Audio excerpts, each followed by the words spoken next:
ഇന്ന് കേരളം കാത്തിരിക്കുന്നത് സംസ്ഥാന രാഷ്ട്രീയത്തിൽ പ്രത്യേകിച്ച് ബി.ജെ.പി. രാഷ്ട്രീയത്തിൽ നിർണായകമാകാവുന്ന ഒരു ദിവസമാണിന്ന്.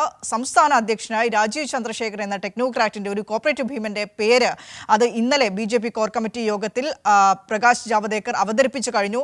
അദ്ദേഹം അത് സംബന്ധിച്ച ഏക നോമിനേഷൻ മാത്രമേ പോയിട്ടുള്ളൂ. ഒരേ ഒരു നോമിനേഷൻ പോവുക, ഒരു പേര് പറയുന്നു, ആ ഒരാൾ തന്നെ നോമിനേഷൻ സമർപ്പിക്കുന്നു. അത് സ്ക്രൂട്ടനിങ്ങിന് വിധേയമാക്കി ഇന്നത്തെ സംസ്ഥാന കൗൺസിലിൽ അത് അവതരിപ്പിക്കുന്നു. അതാണ് അവർ പറയുന്ന ഒരു ജനാധിപത്യ രീതി എന്ന് പറയുന്നത്, ബി.ജെ.പിക്കുള്ളിൽ നിലനിൽക്കുന്ന ജനാധിപത്യ രീതി എന്ന് പറയുന്നത്. അതിനപ്പുറത്തേക്ക് ഇനി ആ പേര് മാറാൻ സാധ്യതയുമില്ല. അതായത് സംസ്ഥാന അധ്യക്ഷനായി രാജീവ് ചന്ദ്രശേഖർ വരുന്നു. എന്തടിസ്ഥാനത്തിൽ എന്നൊരു ചോദ്യം ഇപ്പോൾ തന്നെ ബി.ജെ.പി. പ്രവർത്തകർക്കിടയിൽ നിന്ന് തന്നെ ചോദിച്ചു തുടങ്ങിയിട്ടുണ്ട്. കാരണം അവർക്കിടയിൽ അവർ കണ്ടുപരിചയിച്ച നേതാക്കളുടെ പേരുകളൊന്നുമല്ല സംസ്ഥാന അധ്യക്ഷന്റെ പേര് ആയി വന്നത്. എന്തുകൊണ്ട് ഇത്തരത്തിലൊരു തീരുമാനത്തിലേക്ക് ദേശീയ നേതൃത്വം വന്നു?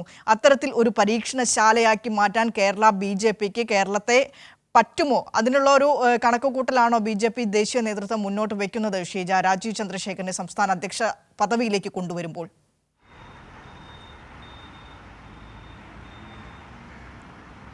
വിനിഷ, ഏതായാലും രാജീവ് ചന്ദ്രശേഖർ ഇവിടെ ബി.ജെ.പിയുടെ സംസ്ഥാന പ്രസിഡന്റായി ഇന്ന് പ്രഖ്യാപിക്കപ്പെടുമ്പോൾ വലിയൊരു പൊട്ടിത്തെറിക്ക് തന്നെയായിരിക്കും ബി.ജെ.പിക്കുള്ളിൽ ഇത് കളമൊരുക്കുക എന്നുള്ളതിൽ ഒരു സംശയമില്ല. കാരണം കഴിഞ്ഞ ദിവസം ചേർന്ന കോർ കമ്മിറ്റി യോഗത്തിൽ ഈ പേര് അവതരിപ്പിക്കുമ്പോൾ അദ്ദേഹം നോമിനേഷൻ നൽകുമ്പോൾ ഒക്കെ ഇതിനകം വലിയ തോതിലുള്ള അസ്വസ്ഥത ബി.ജെ.പിക്കുള്ളിൽ പുകഞ്ഞു തുടങ്ങിയിട്ടുണ്ട്. നിലവിലെ സംസ്ഥാന പ്രസിഡന്റായിട്ടുള്ള കെ സുരേന്ദ്രൻ അടക്കം ഈ പദവിയുമായി ബന്ധപ്പെട്ടുള്ള കാര്യങ്ങളിൽ നാളെ പ്രതികരിക്കാം എന്നുള്ള കാര്യമാണ് അദ്ദേഹം വ്യക്തമാക്കിയത്. കെ സുരേന്ദ്രൻ പക്ഷം കരുതിയിരുന്നത് 5 വർഷം പ്രസിഡന്റായിരുന്ന വ്യക്തിയാണ് കെ സുരേന്ദ്രൻ.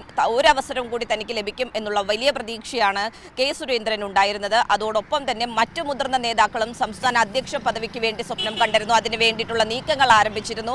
അതിൽ ഏറ്റവും പ്രധാനപ്പെട്ടത് എം.ടി. രമേശും ശോഭാ സുരേന്ദ്രനും അടക്കമുള്ളവരാണ്. ഇവരടക്കം കടുത്ത അതൃപ്തിയിലാണ്, മുതിർന്ന നേതാക്കൾ എല്ലാം കടുത്ത അതൃപ്തിയിലാണ് കേരളത്തിൽ എന്നുള്ളത് തന്നെ വേണം മനസ്സിലാക്കാൻ. കാരണം ഈ യോഗം നടക്കുന്നതിനിടയിൽ നിന്നും ശോഭാ സുരേന്ദ്രൻ താൻ താമസിക്കുന്ന ഹോട്ടലിലേക്ക് ഇറങ്ങിപ്പോകുന്ന ഒരു സാഹചര്യം ഉണ്ടായി. ഈ നോമിനേഷൻ നൽകുന്ന ഘട്ടത്തിൽ ശോഭാ സുരേന്ദ്രൻ അവിടെ ഉണ്ടായിരുന്നില്ല. അതിനൊപ്പം തന്നെ എടുത്തു പറയേണ്ടത് ഇതിനകം തന്നെ സംസ്ഥാന അധ്യക്ഷ പദവിയിലേക്ക് എത്താൻ വേണ്ടി സംസ്ഥാനത്ത് നിന്ന് തന്നെ നിരവധി നേതാക്കൾ വലിയ തോതിലുള്ള നീക്കങ്ങൾ നടത്തുന്ന ഒരു ഘട്ടത്തിലാണ് കേന്ദ്രത്തിന്റെ ഇടപെടലിലൂടെ രാജീവ് ചന്ദ്രശേഖർ ഇവിടെ പുതിയ സംസ്ഥാന പ്രസിഡന്റായി വരുന്ന ഒരു സാഹചര്യം ഉണ്ടാകുന്നത്. സംസ്ഥാന പ്രസിഡന്റായി വരുന്ന വ്യക്തിക്ക് കേരളത്തിൽ ഒരു തരത്തിലുള്ള പ്രവർത്തന പരിചയവുമില്ല എന്നുള്ളതാണ് സംസ്ഥാന നേതാക്കൾ പറയുന്നത്. അതിനൊപ്പം തന്നെ തദ്ദേശ തെരഞ്ഞെടുപ്പ് അടക്കം വരാൻ പോകുന്ന ഒരു ഘട്ടം സംസ്ഥാനത്തെ ബി.ജെ.പിക്കുള്ളിലാകട്ടെ വലിയ തോതിലുള്ള അതൃപ്തിയും വലിയ തോതിൽ നേതാക്കൾക്കിടയിൽ തന്നെ വലിയ തോതിലുള്ള ഭിന്നതയും നിലനിൽക്കുന്ന ഒരു സാഹചര്യം. അപ്പോൾ വലിയ വെല്ലുവിളി തന്നെയാണ് രാജീവ് ചന്ദ്രശേഖറിന്റെ മുന്നിലുമുള്ളത്. കാരണം ഈ നേതാക്കളെ എല്ലാവരെയും ഒറ്റക്കെട്ടായി കൊണ്ടുപോകേണ്ടതുണ്ട്. തദ്ദേശ തെരഞ്ഞെടുപ്പ് കേരളത്തിന്റെ ഒരു തരത്തിലുള്ള സ്വഭാവവും അറിഞ്ഞൂടാത്ത വ്യക്തിയാണ് രാജീവ് ചന്ദ്രശേഖർ. അതുകൊണ്ട് ഏത് രീതിയിൽ ഈ ഒരു തദ്ദേശ തെരഞ്ഞെടുപ്പിന്റെ ബി.ജെ.പി. നേരിടും സംസ്ഥാന അധ്യക്ഷനായി രാജീവ് ചന്ദ്രശേഖർ ഉള്ളപ്പോൾ എന്നുള്ളതും വലിയ ഒരു ചോദ്യചിഹ്നമായി തന്നെ നിലനിൽക്കുകയാണ്. ഏതായാലും ഈ രീതിയിൽ ഇന്നിപ്പോൾ പ്രസിഡന്റായി പ്രഖ്യാപിക്കുന്നതിന് പിന്നാലെ വലിയ തോതിലുള്ള അമർഷങ്ങൾ അത് പുറത്തേക്ക് വരും എന്നുള്ളത് തന്നെയാണ് പ്രതീക്ഷിക്കുന്നത്. പക്ഷേ കേന്ദ്ര നേതൃത്വം ശക്തമായിട്ടുള്ള താക്കീത് നൽകിയിട്ടുണ്ട് എന്നുള്ളതാണ് മനസ്സിലാക്കാൻ സാധിക്കുന്നത്. പരസ്യ പ്രതികരണങ്ങൾ ഈ വിഷയത്തിൽ പാടില്ല. സംസ്ഥാന ബി.ജെ.പിയിൽ കടുത്ത രീതിയിലുള്ള ഭിന്നതകൾ നിലനിൽക്കുന്ന ഒരു സാഹചര്യത്തിലാണ് രാജീവ് ചന്ദ്രശേഖറിനെ ഈ രീതിയിൽ കൊണ്ടുവരേണ്ടി വന്നത് എന്നുള്ളൊരു നിലപാടാണ് നിലവിൽ കേന്ദ്ര നേതൃത്വം സ്വീകരിക്കുന്നത്. ഏതായാലും പ്രസിഡന്റായിട്ടുള്ള രാജീവ് ചന്ദ്രശേഖറിന്റെ പ്രഖ്യാപനത്തിന് ശേഷം ഇന്നത്തെ ഈ കൗൺസിലിന് ശേഷമായിരിക്കും ഇതുമായി ബന്ധപ്പെട്ട് കൂടുതൽ നേതാക്കളുടെ പ്രതികരണം ഉണ്ടാകുക എന്ന് തന്നെ വേണം മനസ്സിലാക്കാൻ. വിനിഷ, ഷീജ, നമ്മൾ അപ്പോഴും പ്രധാനമായി പരിശോധിക്കേണ്ടത് രാജീവ് ചന്ദ്രശേഖരന്റെ ഒരു രാഷ്ട്രീയമാണ്. പ്രത്യേകിച്ചും കേരളം പോലുള്ള ഒരു രാഷ്ട്രീയ ചരിത്രമുള്ള സംസ്ഥാനത്ത് LDFും UDFും ഇടതു വലതു പക്ഷ ചേരികൾക്ക് സ്വാധീനമുള്ള ഒരു മണ്ണിൽ ബി.ജെ.പി. എന്നൊരു 3 അക്ഷരത്തെ ഒരു രാഷ്ട്രീയ പാർട്ടിയെ കൊണ്ടുവന്ന് അവരോധിക്കാൻ, അതിന് വേരുറപ്പിക്കാൻ ഇവർ തെരഞ്ഞെടുത്തിരിക്കുന്നത് രാജീവ് ചന്ദ്രശേഖരനെയാണ്. ഒരു 11 മാസത്തെ കൂടി പോയാൽ ഒരു 11 മാസത്തെ രാഷ്ട്രീയ പ്രവർത്തന പരിചയം മാത്രമേ ഉള്ളൂ രാജീവ് ചന്ദ്രശേഖരന് കേരളത്തിൽ. അദ്ദേഹത്തിൻ്റെ പ്രവർത്തന മേഖല വേറെയാണ്. അദ്ദേഹം ഒരു ബിസിനസ്സുകാരനാണ്, അദ്ദേഹം ഒരു ടെക്നോക്രാറ്റാണ്. ആ അർത്ഥത്തിൽ ആ മേഖലയിൽ വളരെയധികം വിജയിച്ച അഭിമാനപൂർവ്വമായ നേട്ടങ്ങളൊക്കെ ഉണ്ടാക്കിയ വ്യക്തി തന്നെയാണ്. അതവിടെ നിൽക്കുമ്പോൾ ഒരു രാഷ്ട്രീയ പാർട്ടിയുടെ സംസ്ഥാന അധ്യക്ഷനായി രാജീവ് ചന്ദ്രശേഖരനെ ബി.ജെ.പി. ദേശീയ നേതൃത്വം തീരുമാനിച്ചിരിക്കുകയാണ്. നേരത്തെ ഷീജ സൂചിപ്പിച്ചതുപോലെ തന്നെ തെരഞ്ഞെടുപ്പ് അടുത്തിരിക്കുകയാണ്. പഞ്ചായത്ത് തെരഞ്ഞെടുപ്പ് വരാനിരിക്കുന്നു, തദ്ദേശ സ്വയംഭരണ സ്ഥാപനങ്ങളിലേക്കുള്ള തെരഞ്ഞെടുപ്പ് വരാനിരിക്കുന്നു, നിയമസഭാ തെരഞ്ഞെടുപ്പ് വരാനിരിക്കുന്നു. ഈ നിയമസഭാ തെരഞ്ഞെടുപ്പ് വരാനിരിക്കുമ്പോൾ നേരത്തെ തന്നെ BJP പ്രഖ്യാപിച്ചതാണ് അടുത്ത നിയമസഭാ ഇലക്ഷനിൽ ഒരു 10 സീറ്റെങ്കിലും BJP നേടിയെടുക്കും, 25% വോട്ട് വിഹിതമെങ്കിലും വർദ്ധിപ്പിക്കണം, അതാണ് BJP ലക്ഷ്യം വെക്കുന്നത് എന്ന് പ്രഖ്യാപിത നയമാണ്. ആ ഒരു രീതിയിലേക്ക് BJP പ്രഖ്യാപിച്ച നിലപാടിലേക്കുള്ള പ്രവർത്തനങ്ങൾ കാഴ്ചവെക്കാൻ രാജീവ് ചന്ദ്രശേഖരനെ കൊണ്ട് കഴിയുമോ? രാജീവ് ചന്ദ്രശേഖർ എന്ന പേര് ചിലപ്പോൾ തിരുവനന്തപുരത്തുകാർക്ക് പരിചിതമായിരിക്കും ഷീജ. ഏറ്റവും അടിത്തട്ടിലുള്ള ഒരു BJP പ്രവർത്തകനോ RSS പ്രവർത്തനോ അയാളുടെ രാഷ്ട്രീയം എന്താണ്, ഒരു മുദ്രാവാക്യം പോലും വിളിച്ചിട്ടില്ല എന്ന വലിയ രീതിയിലുള്ള പരസ്യപ്രചാരണങ്ങളും വിമർശനങ്ങളും ഇതിനോടകം തന്നെ സോഷ്യൽ മീഡിയയിൽ വരുന്നുണ്ട്. രാജീവ് ചന്ദ്രശേഖർ എന്ന് പറയുന്നത് മോദി മന്ത്രിസഭയിൽ ഇടം കിട്ടാതിരുന്ന ദിവസം അദ്ദേഹത്തിന്റെ ഭാഗത്തുനിന്ന് ഒരു ട്വിറ്റർ ഉണ്ടായിരുന്നു, ഞാൻ രാഷ്ട്രീയ പ്രവർത്തനം അവസാനിപ്പിക്കുകയാണ്. അന്ന് അത് വളരെയധികം വിവാദമായിരുന്നു. ദേശീയ നേതൃത്വം ഇടപെട്ട് ആ ട്വീറ്റ് വലിപ്പിക്കുന്ന ഒരു സ്ഥിതിയുമുണ്ടായി. ഇത്തരത്തിലാണ് രാജീവ് ചന്ദ്രശേഖരന്റെ ഒരു രാഷ്ട്രീയം എന്നത് നമ്മൾ കണ്ടത്. അതിനപ്പുറത്തേക്ക് എന്ത് ഇമ്പാക്റ്റ് ആണ് കേരള രാഷ്ട്രീയത്തിൽ രാജീവ് ചന്ദ്രശേഖരന് ഉണ്ടാക്കാൻ കഴിയുക എന്നാണ് വിചാരിക്കുന്നത്?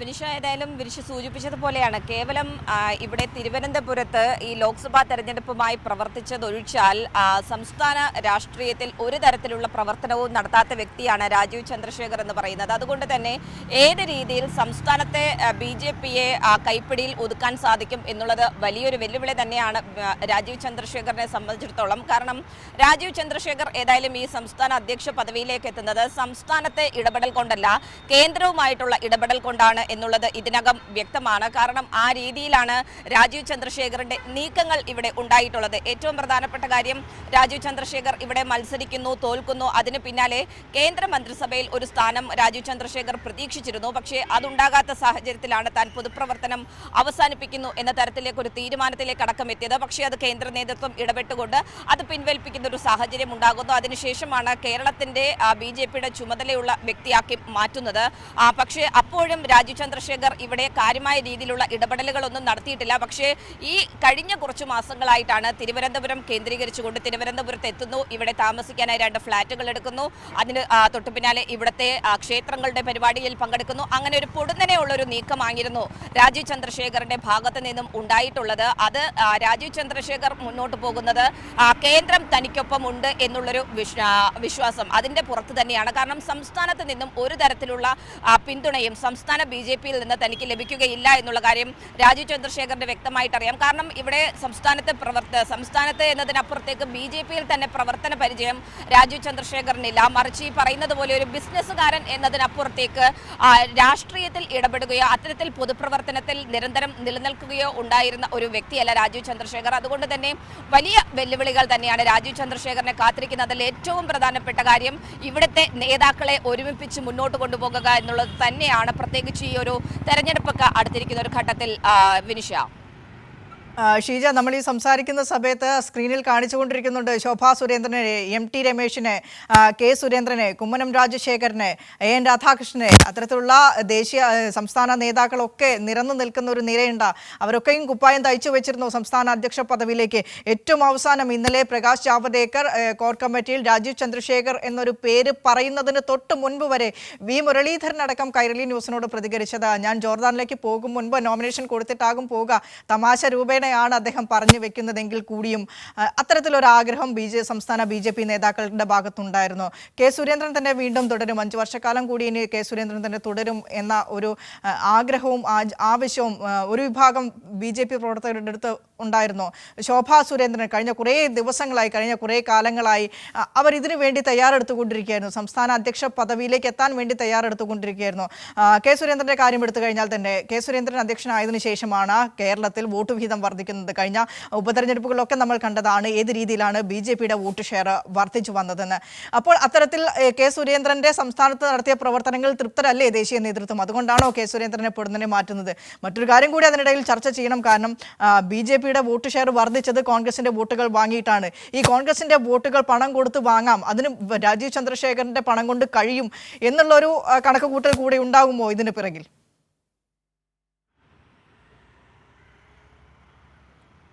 വിനിഷ, ഏതായാലും കൃത്യമായിട്ടുള്ള കണക്കുകൂട്ടൽ BJPയുടെ കേന്ദ്ര നേതൃത്വം നടത്തി തന്നെയാണ് ഇത്തരത്തിൽ രാജീവ് ചന്ദ്രശേഖരനെ സംസ്ഥാനത്തേക്ക് എത്തിക്കുന്നത്. പ്രത്യേകിച്ചും സംസ്ഥാന അധ്യക്ഷൻ എന്ന പദവിയിലേക്ക് എത്തിക്കുമ്പോൾ അതിൽ പ്രധാനമായും സംസ്ഥാനത്തെ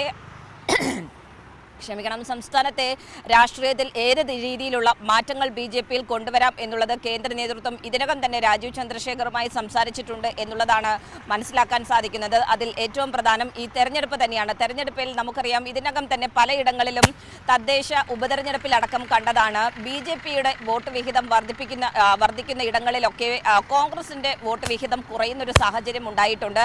അത് വലിയ തോതിൽ സംസ്ഥാനത്ത് ആ രീതിയിൽ നടപ്പാക്കി മുന്നോട്ട് കൊണ്ടുപോകുക, വരുന്ന തദ്ദേശ തെരഞ്ഞെടുപ്പിലടക്കം വലിയ തോതിൽ അത്തരത്തിലുള്ള നീക്കങ്ങൾ, അത്തരത്തിലുള്ള വോട്ട് വിഹിതം വർദ്ധിപ്പിക്കുന്നതിനും വലിയ തോതിൽ സീറ്റുകൾ പിടിച്ചെടുക്കുന്നതിനും വേണ്ടിയിട്ടുള്ള നടപടികൾ ഉണ്ടാകണം എന്നുള്ളത് ഇതിനകം തന്നെ രാജീവ് ചന്ദ്രശേഖറുമായി കേന്ദ്ര നേതൃത്വം ചർച്ച ചെയ്തിട്ടുണ്ട്. അതിന് ഏതൊക്കെ തരത്തിലുള്ള കരുനീക്കങ്ങളാകാം എന്നുള്ളതും ഉണ്ട്. അതിൽ ഒന്ന് ഏറ്റവും പ്രധാനപ്പെട്ട കാര്യം പണം തന്നെയാണ്. അതിൽ രാജീവ് ചന്ദ്രശേഖർ വലിയ രീതിയിലുള്ള വാഗ്ദാനം കേന്ദ്ര നേതൃത്വത്തിനടക്കം നൽകിയിട്ടുണ്ട് എന്നുള്ളത് തന്നെ വേണം മനസ്സിലാക്കാൻ. ഏതായാലും ഈ അതായത് വലിയൊരു ബിസിനസ്സുകാരൻ എന്നുള്ള കാര്യം അത് രാഷ്ട്രീയത്തിൽ ഏത് രീതിയിൽ അപ്ലൈ ചെയ്യാം എന്നുള്ളത് തന്നെയാണ് പ്രധാനമായും രാജീവ് ചന്ദ്രശേഖറും നോക്കുന്നത്. ഇവിടെ സംസ്ഥാനത്തെ നേതാക്കളിൽ നിന്ന് വലിയ പിന്തുണ ലഭിക്കില്ലെങ്കിൽ പോലും തൻ്റെതായ രീതിയിലുള്ള പ്രവർത്തനം ഇവിടെ ആരംഭിക്കുക എന്നുള്ളത് തന്നെയാണ് രാജീവ് ചന്ദ്രശേഖർ ഇതിലൂടെ ലക്ഷ്യമിടുന്നത്. അതിൽ ഏറ്റവും പ്രധാനം കോൺഗ്രസുമായി പലയിടങ്ങളിലും ഈ രഹസ്യമായി വോട്ട് വാങ്ങലും കൊടുക്കലും അടക്കമുള്ള കാര്യങ്ങൾ ഉണ്ടാകും എന്നുള്ളതിൽ ഒരു തരത്തിലുള്ള തർക്കവുമില്ല. വിനിഷ. ശരി ഷീജ, താങ്ക് യു. ഷീജ ആണ് തിരുവനന്തപുരത്ത് നിന്ന് ഈ സംഭവങ്ങളൊക്കെയും പങ്കുവയ്ക്കുന്നത്. ഏതായാലും ഇന്ന് സംസ്ഥാന അധ്യക്ഷനായി BJP-യുടെ സംസ്ഥാന അധ്യക്ഷനായി രാജീവ് ചന്ദ്രശേഖറിനെ സംസ്ഥാന കൗൺസിൽ യോഗം പ്രഖ്യാപിക്കും എന്നുള്ളത് തന്നെയാണ്.